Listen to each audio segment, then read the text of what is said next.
Alright, welcome back to more SevTech Ages tips. Today we'll be looking at the Betweenlands and Twilight Forest areas. So to start in on the Betweenlands, you have to find one of these druidic circles. These are found in the swamp areas as well as the Corellium-infused swamp, which I found here. And when you come here and you haven't finished it yet, these druids will start spawning. Now it is very important that you either have the wild dog pelt boots or some slime boots during the fight, because they will cast levitation spells and levitate you way up in the air. You can catch a lot of fall damage if you don't have either of those boots to nullify that fall damage. So as you kill the druids, there is a chance that they will drop one of the talisman pieces. And so you just need to put these talisman pieces in their respective proper areas on the altar. And once you get all 4 different ones, then the druids will stop spawning and you will get your swamp talisman, which will appear in the middle here, and you just pick that up and you are done with opening up the, well, you have the tool you need to open up the Betweenlands area. Just to note that you will get duplicates, so I got this one here 3 different times because I used one to make the talisman. I got this one twice, and then the other 2 I only got the 1 time. Now that is quite a big pain in the butt to find these circles, so hopefully one has spawned close to you, because I am not sure that there is actually a way to find these easily. And just as a note, I had some Shoggoths close by this fight, so it was a little bit of a pain. Every once in a while I did have to retreat from this fight, come back off, heal up, go back into the fight. I think I had to do that 3 different times on this play around. I will head back to my base, which is this direction, yeah, 5,000 meters, so see you when I get back there. Alright, a full day and 5,000 blocks later, back at my home base. So when you get the swamp talisman, all you have to do is put down a sapling. Vanilla saplings work. I'm not sure about some of the modded ones, so just if you trying it on a modded sapling and it's not working, then that will be the reason. You just put down a sapling and you use the swamp talisman on it by right-clicking, and you will get this big-ass tree. So the big ass tree does come with 4 gateways and an interior. So when you get to the Betweenlands, you can actually base out of the interior, but it also kind of makes it a little bit confusing if you've got a particular way you want to come and go. So I mark my interior of the tree with a torch, just so that I know which way I am going when I get to the other side. So it looks like Vanilla Mob managed to get himself caught up in there and was in the Betweenlands. When we get here, just go out here and show you. I've got a little bit of a base already set up. Just follow the torches over here. So I'll hollow out a different kind of tree and base inside here, just my preferred way to do that. But while you are here, you'll notice that you have an extra bar here, which is kind of like corruption. Now you'll need to find the sap trees and break them down to nerd pillar your way up to the top there and break them down to get the sap, so that you can refill that bar when you need. So you just have this sap, and it doesn't really act like anything other than just refilling that bar. You won't heal properly if you're down a certain amount in there, so just something to note there. Now, while you are in the Betweenlands, it is mostly dark. There will be a crack in the sky when it's quote-unquote daytime. It'll still be relatively dark, so just note that it is a very dark area in general. The reason why we're here is to find the crystals that we use to put together our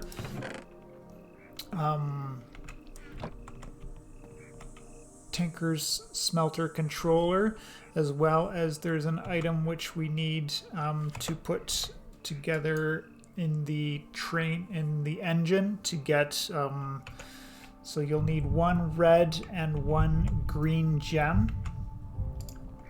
We'll just look on here. Well, controller will be the one we want to look for.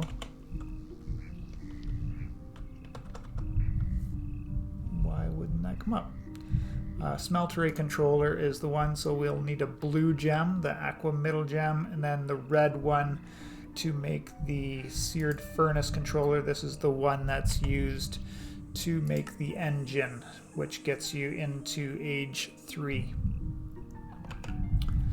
So these ores will generate, and I find them mostly just in the water. So I just usually spend all of my time underwater, looking around. You see something that glows faintly blue, green, or red, and those will be the ores, and you just need to mine those up, and then you actually have to process it with some of the Betweenlands machines. So there is the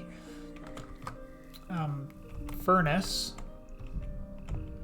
and then there is the purifier. So the purifier, you actually need octene, and for the octene you will have to go caving. So the cave systems in the Betweenlands are absolutely massive, and you'll need to have good caving protocols in place. So placement of your torches, some people place on the right, some people place on the left, so that you know how to follow your torches to get back out. So if I put my torches on the right as I'm going in, oh, there's nothing here that I want, I just follow the torches on the left on the way back out.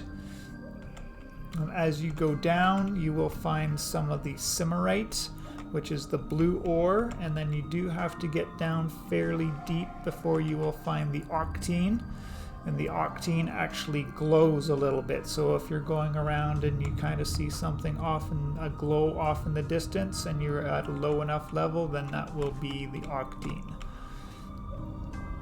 And I've obviously already gone pretty far down here. This is a way that I went down there, figured out there was no way down there, so I kind of put a little bit of an indicator that I know that's not the way that I want to go. And I think I might be partially lost, actually, which isn't hard to do when you're in these big, vast cave systems. So, and I might have already broken all the torches on my way back up because I found all the octene that I needed and didn't need any of that anymore. So those are the basics of the Betweenlands.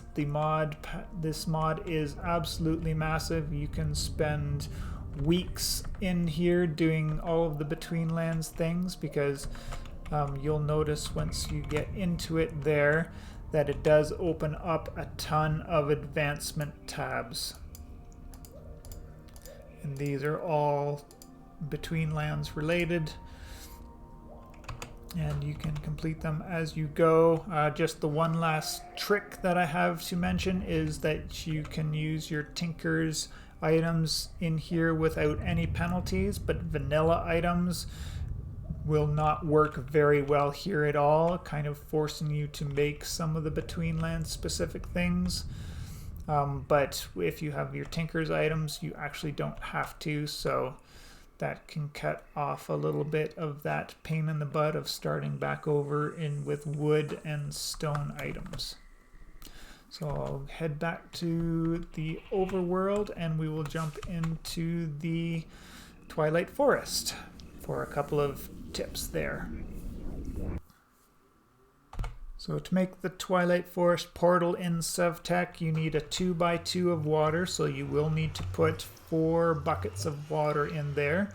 Surround it with either flowers or saplings. I'm not 100% sure on the Ferdinand's flowers, but vanilla flowers and vanilla saplings are your best bet. Then you'll throw in a piece of star metal, which you make as part of the quest line, and you will get your Twilight Forest portal. So you jump in there, it will pop you off in a random spot. I got an island in the middle of a lake, so that was kind of funny there. One side was completely blocked off. I couldn't go this way in the beginning because I haven't opened up that part of the progression of the mod. But I'll just show you. I bring up the map in a bigger light here, so you'll see all the little heads with all the different little bosses that you have to fight to do the progression in the pack, which we can see here. So you'll just follow along the main quest line here. So you'll need to get the feather, which you use to make the map focus, which you use to make the map. And then the maze map comes for making the maze where the knights are, or sorry, the minotaurs, the minotaur maze. So then you'll have time to even the scales, where you fight the Naga, then you fight a Lich, then you fight the Minotaur, which will drop the Mighty Stroganoff, which you eat. Then you're off to the Hydra, and then after the Hydra becomes the Yetis, then the Snow Queen, and then there's a couple after the Snow Queen. You actually don't have to go any further than the Urgast. So up here we have you have to take one of the trophies that you get from fighting the Naga or the Lich or the Minotaur, and put it on there to open up the maze to get down to the Knights. And then from the night, after you complete the Knights, then you can go along and fight the Urgast. Once you've fought the Urgast, you don't need to go any further. Just make sure that when you're in the Urgast tower that you are grabbing the free gas tiers that are in the item frames that are just below the area where you fight the Urgast.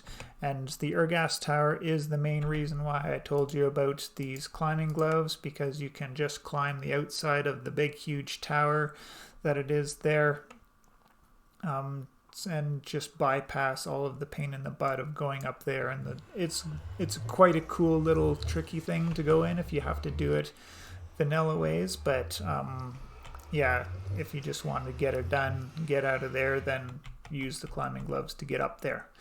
A couple of things that I did miss in the general tips and tricks for Age 1 I put up here. So there is the liquid hoppers. Liquid hoppers I use to get the liquid starlight out of my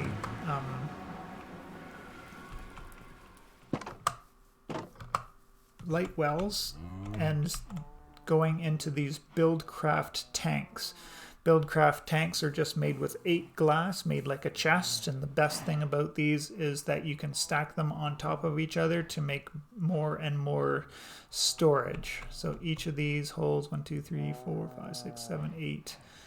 They actually, I think each of those are 2. I think these hold 16 buckets of liquid.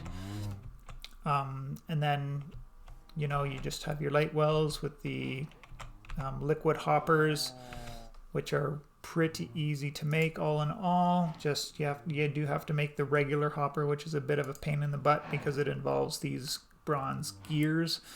And then another option, if you just need regular hoppers rather than going through the bronze gear thing, if you've gotten lots of Simmerite from the Betweenlands, you can make Simmerite hoppers. The pan cast is what you need to change to get your ender dust into ender pearls, so that's what I forgot to mention there. The slime sling is craftable now in Age 2, which helps going some distances a little bit easier, jumping over things or up things. If you don't have the wild dog pelt boots, you want to pair this with the slime boots so that you don't take damage every time you sling yourself around. The next super handy thing you can make in Age 2, but it's not super handy in Age 2 per se, but it will be in Age 3. Actually, you need to get to age 3 because you need the blast brick itself anyways.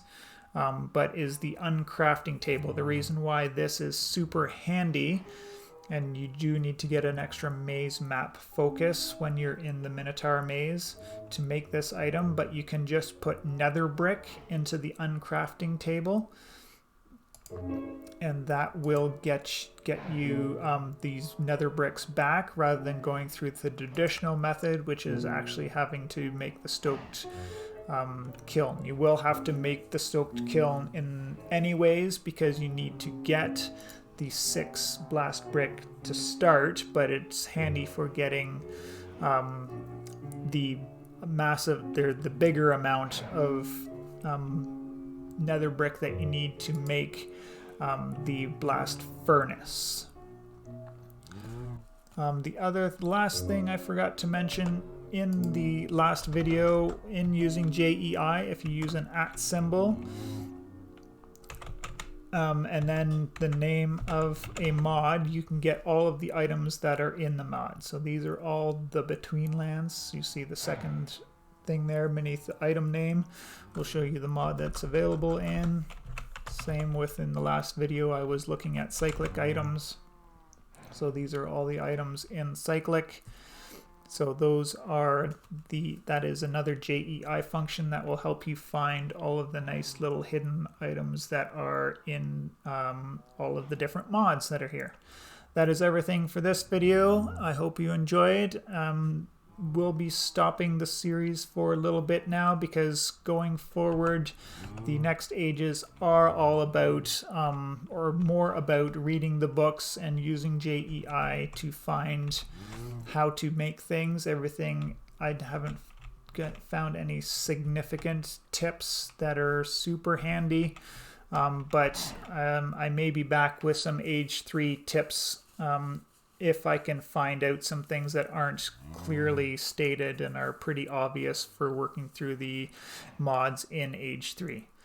Hope you all enjoyed, and take care of yourselves. Jenny, bye-bye.